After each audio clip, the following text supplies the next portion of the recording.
يا نفس إن لم تظفري لا تجزعي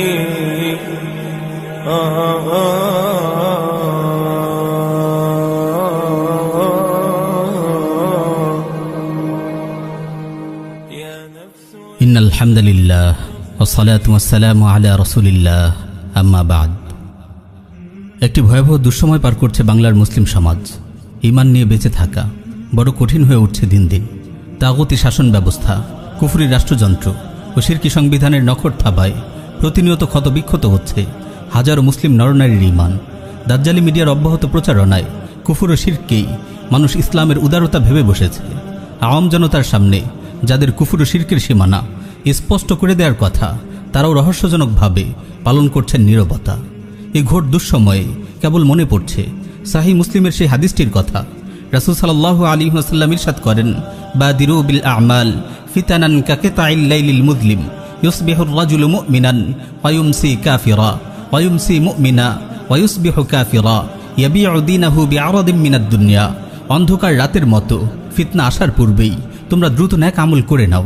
যখন মানুষ সকালে মুমিন থাকবে কিন্তু বিকেলে কাফির হয়ে যাবে, কিংবা বিকেলে মুমিন থাকবে সকালে কাফির হয়ে যাবে, দুনিয়ার সামান্য স্বার্থের জন্য মানুষ দিনকে বিক্রি করে দেবে। রাসূল সাল্লাল্লাহু আলাইহি ওয়াসাল্লাম যে ফিতনার ব্যাপারে হুঁশিয়ার উচ্চারণ করেছিলেন, আমার মনে হয় সেই অন্ধকার রাত এসে গেছে। কুফর ও শিরককেই ইসলামের উদারতা ভাবা হচ্ছে। মানুষ প্রতিনিয়ত অসংখ্য কুফরি ও শিরকি আকীদা বিশ্বাসে জড়িয়ে পড়ছে। সবচেয়ে বড় দুঃখজনক বাস্তবতা হলো, যাদের দায়িত্ব ছিল এসব কুফরি ও শিরকের বিরুদ্ধে সোচ্চার হওয়া এবং ঈমান ও কুফরের সীমানা সুস্পষ্টভাবে নির্ধারণ করে দেয়া সেই উলামায়ে কেরামি অনেক ক্ষেত্রে পালন করছেন অমার্জনীয় নীরবতা। আবার অনেক ক্ষেত্রে আশ্রয় নিচ্ছেন লুকোচুরি ও আত্মপ্রবঞ্চনার। ফলে আওয়াম জনগণ ব্যাপকভাবে বিভ্রান্ত হচ্ছে, হুমকির মুখে পড়ছে তাদের ঈমান ও আকীদা। এদেশের সংবিধান যে চারটি মূলনীতির উপর প্রতিষ্ঠিত, গণতন্ত্র, সমাজতন্ত্র, ধর্মনিরপেক্ষতা ও জাতীয়তাবাদ, এই চার মূলনীতির প্রতিটি ঈমান বিধ্বংসী। পুরো সংবিধানটি একটি শিরকি সংবিধান।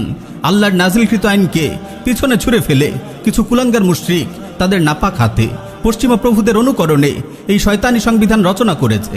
অসংখ্য কুফরি ও শিরকি আইন রয়েছে এই তাগুতি সংবিধানে। কিন্তু আলিমরা যখন জনতার সামনে বলে আমরা সংবিধানকে শ্রদ্ধা করি, দেশের আইনকে শ্রদ্ধা করি, তখন সাধারণ মানুষ এই বক্তব্য থেকে কি মেসেজ পায়?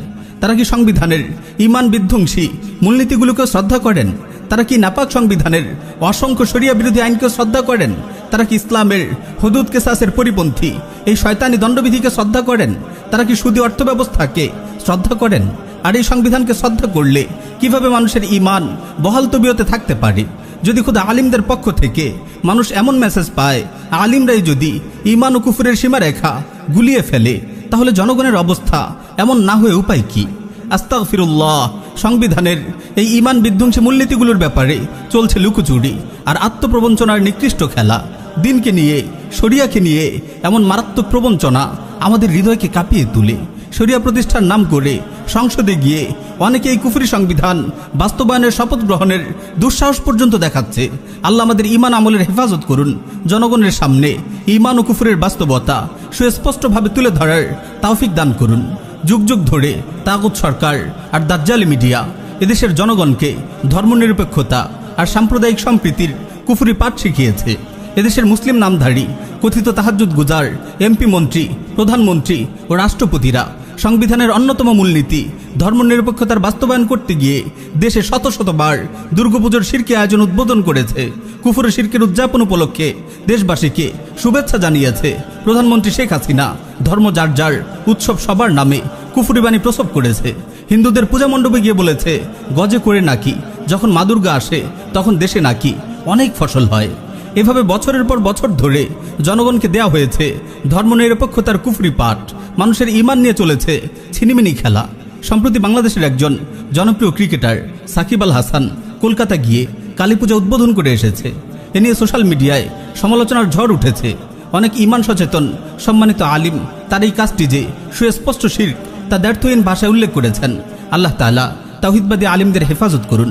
কিন্তু কথা হলো, সাকিব আল হাসানরা কালীপূজা উদ্বোধন করার সাহস তো একদিনে পায়নি। তারা যুগের পর যুগ ধরে দেখে এসেছে এদেশে ধর্মনিরপেক্ষতার কুফরি চর্চা। দেশের মুসলিম নামধারী এমপি, মন্ত্রীরা প্রতি বছর অসংখ্য শিরকের আড্ডা ও আয়োজন উদ্বোধন করছে। তাদের এই শিরকি কর্মকাণ্ড নিয়ে কেউ কথা বলেনি। তাই সাকিব আল হাসান হয়তো ভেবেছে আমিও এরকম একটি পূজা উদ্বোধন করলে কি আর হবে। কুফরি সংবিধান ও তাগুত রাষ্ট্রযন্ত্রের শিরকের ব্যাপারে ওলামায়ে কেরাম বরাবরই আশ্চর্যজনক নীরবতা পালন করেছে। কুফরকে কুফর না বলা, শিরকে শিরক না বলার ফল আজ আমরা হাড়ে হাড়ে টের পাচ্ছি। চারদিকে আজ মূর্তি পূজার রমরমা অবস্থা। তাগুত হাসিনা সরকার বঙ্গবন্ধু নামের জনৈক তাগুতকে খোদার আসনে বসিয়েছে। চারদিকে চলছে তার মূর্তি তৈরি করার শিরকি মহড়া। বঙ্গবন্ধু নামের এই খোদার অনুসারীদের দুঃসাহস এত বেড়ে গেছে যে তাদের খোদা বঙ্গবন্ধুর মূর্তি স্থাপনের বিরোধিতা করলে ঘাড় মোটকে দেওয়ার হুমকি দিচ্ছে।